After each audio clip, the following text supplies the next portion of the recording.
Namaku Satria. Ini adalah perjuanganku menuju ke sekolah.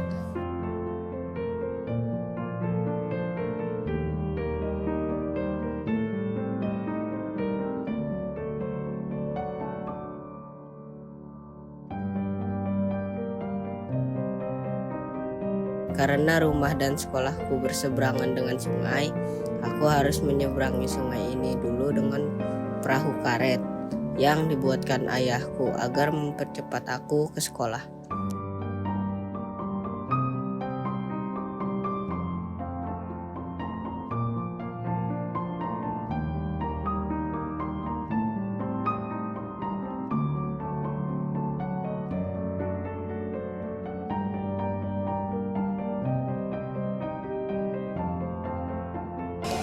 Apa yang biasanya Ibu lakukan untuk memastikan keselamatan anak Ibu? Selalu berpesan sama si abang-abangnya itu supaya berhati-hati dan bilang ke anaknya kalau lagi di atas perahu itu tidak gerak-gerak, tidak goyang-goyang. Itu apakah Satria jalan menuju ke sekolah nggak ada jalan lain selain nyebrang? Ada sih, cuma agak muter. Jaraknya tuh waktunya itu 45 menit, jadi lumayan makan waktu. Kenapa nggak bersekolah yang lebih dekat dengan rumah yang di sekitaran sini? Sebenarnya sih ada di Jakarta Timur itu banyak sekolah yang lebih dekat. Cuma karena sistemnya zonasi, jadi kita dapatnya di SMP 46 ini. SMP Negeri 46 adalah sekolahku yang terletak di Jakarta Selatan, Jalan Rukun Ujung.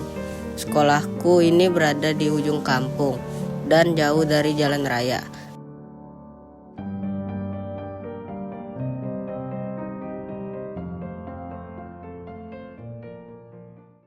Bagaimana menurut Bapak menanggapi tentang sistem zonasi sekarang? Sistem PPDB zonasi di tahun ajaran sekarang yang berlaku di Provinsi DKI Jakarta yang diberlakukan pada saat tahun ajaran 2023 sampai sekarang di tahun 2024-2025. Pada saat prinsip itu, di sistem itu diberlakukan di Jakarta, sebenarnya ada tujuan mulia tentang ada sistem zonasi. Kenapa saya bilang seperti itu? Karena satu sisi untuk menyetarakan sekolah-sekolah yang ada di DKI sehingga tidak ada status sekolah yang low, middle, dan high. Sehingga penyetaran itulah yang sehingga mendorong semua lapisan masyarakat bisa menikmati pendidikan di Jakarta. Nah, namun kadangkala sistem zonasi itu tidak sesuai dengan kenyataan di lapangan. Contohnya, posisi demografi atau posisi geografis yang di setiap sekolah itu sangat berbeda-beda. Contohnya Ustaz di SMP 46 Jakarta. SMP 46 Jakarta itu di sini konturnya dia perbatasan antara Jakarta Selatan dan Jakarta Timur. Pada otomatis ada sekolah-sekolah irisan yang sehingga yang zonasinya itu merupakan kalau dari segi akses sangat jauh sekali. Contohnya di sini. Di Condet ini merupakan zonasi 1 buat di sekolah kita. Tetapi secara kontur letak geografis, itu kalau melihat dari arah transportasinya sangat jauh sekali. Sehingga pada saat mereka harusnya mendapatkan akses yang dekat, ternyata harapannya pada kenyataannya mereka jauh. Kenapa saya bilang seperti itu? SMP 46 Jakarta aja di ujung Pasar Minggu, beririsan dengan Condet.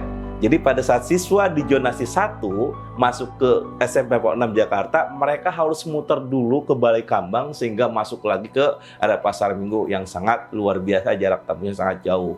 Itulah mungkin karena kondisi letak geografis perlu diperhatikan lagi untuk sistem zonasi. Apakah Bapak mengetahui bahwasannya siswa bernama Satria menggunakan perahu karet sebagai alat transportasi pulang pergi ke sekolah? Kita pada saat PPDB pada saat penilaian PPDB, setiap siswa kita diajak berkomunikasi dari mana siswa itu berasal, dari sekolah yang di mana, orang tuanya berasal di sekolah di daerah-daerah seperti apa. Nah, kebetulan Ananda Satria ini mereka itu berada di irisan di antara Condet atau tepatnya di Balai Kambang, ya Balai Kambang. Otomatis secara akses, karena kalau misalkan naik jalan kaki atau naik motor dia akan muter jauh.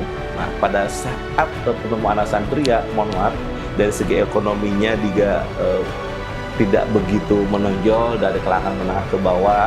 Dia ingin berhemat untuk membantu orang tuanya, sehingga dia memberikan diri akses masuk ke sekolah itu melewati jalur yang terdekat. Jadi Balai Kambang langsung masuk ke Condet, ke daerah sekolah kita, seperti itu. Menurut Bapak, Satria di sekolah anaknya seperti apa? Oke, kalau ngeliat dari keseharian Satria dalam proses pembelajaran, Ananda Satria itu pertama orang yang humoris ya. Karena kesemangatan belajar tersebut, anaknya humoris sehingga membawa motivasi teman-teman yang lain. Oke, dari motivasi belajar itu otomatis siswa itu mempunyai tekad yang baik dalam proses pembelajaran. Dan alhasil, ketika pembelajaran dia antusias, menunjukkan skillnya dia, dari soft skill, keterampilan dia dalam pembelajaran. Otomatis dia setiap pembelajaran mengikuti. Sehingga pada saat nilai-nilai yang diperoleh dengan motivasi yang baik dan hasilnya alhamdulillah yang sesuai dengan harapan beliau Satria. Lalu bagaimana perkembangan pembelajaran Satria di dalam kelas? Oke, perkembangan Satria dia kan baru berangkat dari tahun ajaran 2024-2025. Berarti saat dia langsung dia belajar di SMP 46 itu baru 6 bulan dan kebetulan kemarin baru laksanakan ulangan akhir semester pertama. Oke, dari pertambangan dari mulai bulan Juli PPDB 1 bulan, 2 bulan, 3 bulan dilakukan PTS, selanjutnya nanti ke ASS, itu perkembangan signifikan. Karena dia punya tekad yang baik, motivasi yang bagus, sehingga mendorong dia untuk prestasi. Akibatnya lebih mudah diarahkan, lebih mudah di coaching, sehingga dia bisa mampu mengikuti pembelajaran yang diikuti.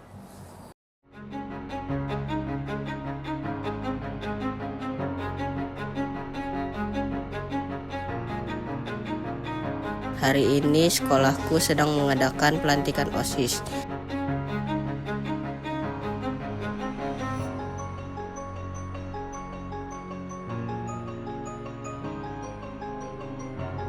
Jadinya selebihnya ya free class, ditambah materi pun sudah habis karena ini sudah akhir semester.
Ini kamu tiap ke sekolah lewat sini ya?